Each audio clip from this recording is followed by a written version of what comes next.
السلام علیکم ورحمۃ اللہ وبرکاتہ۔ 10 محرم کی رات کو کیسے عبادت کریں؟ کوئی خاص عبادت ہو جو اس رات میں کرنا چاہیے؟ کچھ ضروری باتیں ہیں 10 محرم کی رات کو لے کر جو میں آپ لوگوں سے کرنا چاہتا ہوں۔ میری باتوں کو دھیان سے سنیے گا، عمل کرنے کی کوشش کیجیے گا۔ دیکھیے، 10 محرم کی رات کی کوئی خاص عبادت رسول اللہ صلی اللہ علیہ وسلم سے ثابت نہیں ہے۔ محرم کی راتیں ویسے ہی بڑی بابرکت ہیں، تو 10 محرم کی رات میں کوئی خاص عبادت آپ کرنا چاہو تو ایسی تو کوئی عبادت نہیں ہے، ورنہ نارمل جو عبادات کے کام ہیں، قرآن شریف پڑھنا، نماز پڑھنا ہے نا، اللہ سے دعا مانگنا، درود شریف پڑھنا، ذکر و اذکار کرنا، جتنے بھی عبادات کے کام ہیں وہ آپ 10 محرم کی رات کو کرنا چاہو تو کر سکتے ہو، ٹھیک ہے۔ لیکن بہت سارے ایسے کام ہیں جو 10 محرم کی رات میں ہوتے ہیں، اور وہ کام ایسے ہیں جو اللہ اور اللہ کے فرشتے اور اللہ کے پیغمبر کی لعنت کا سبب بن جاتے ہیں۔ ان کاموں سے ہمیں ضرور بچنا چاہیے۔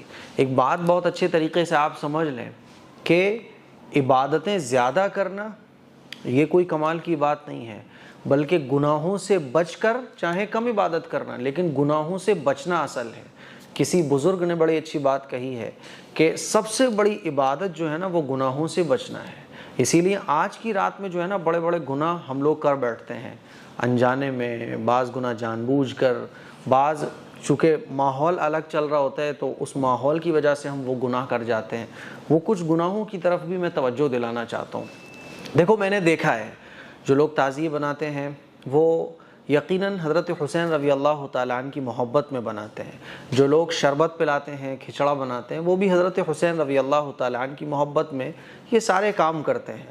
وہ الگ بات ہے کہ ان بیچاروں کو علم نہیں ہوتا، اور جو علم والے ہوتے ہیں وہ اصل حضرت حسین رضی اللہ تعالیٰ عنہ کی محبت پر عمل کرنے کی کوشش کرتے ہیں اور اصل محبت اپنے دل میں پیدا کرتے ہیں۔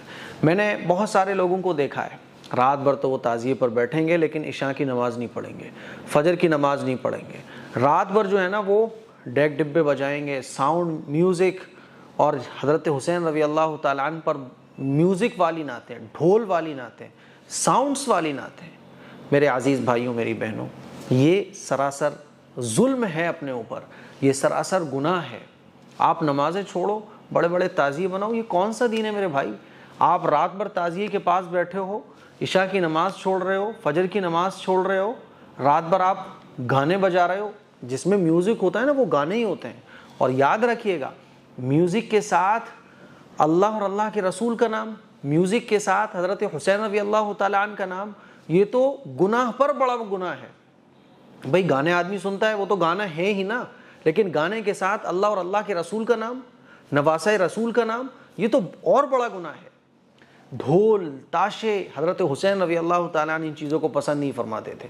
آپ دیکھو کل پوری رات ہمارے پڑوس میں جو ہے نا رات بھر یہ الماریاں ساؤنڈ میوزک بڑے بڑے بجے ہیں، رات بھر بجے ہیں، آج پوری رات الگ بجیں گے۔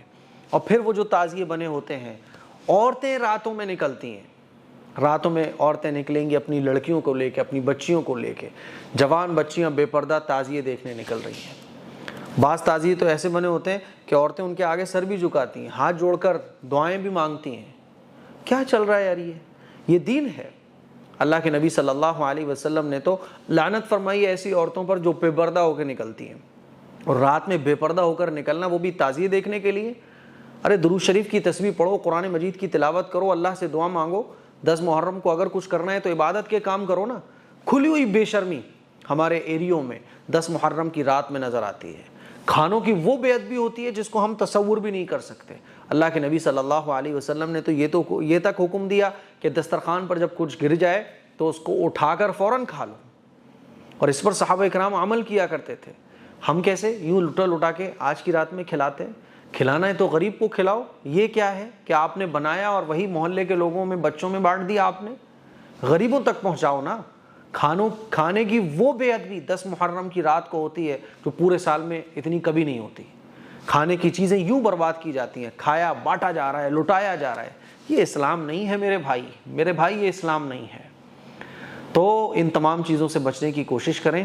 مجھے امید ہے کہ میری یہ باتیں آپ لوگوں کو ضرور سمجھ آئی ہوں گی۔ اسلام کو سمجھنا ہے، ایک مرتبہ رسول اللہ صلی اللہ علیہ وسلم کی لائف کو پڑھو، حضرت حسین رضی اللہ تعالیٰ عنہ سے محبت ہے، ان کی لائف کو پڑھو اور ان جیسا اپنے آپ کو بنانے کی کوشش کرو، ان کے غلاموں کے جیسا اپنے آپ کو بنانے کی کوشش کرو۔ السلام علیکم ورحمۃ اللہ وبرکاتہ۔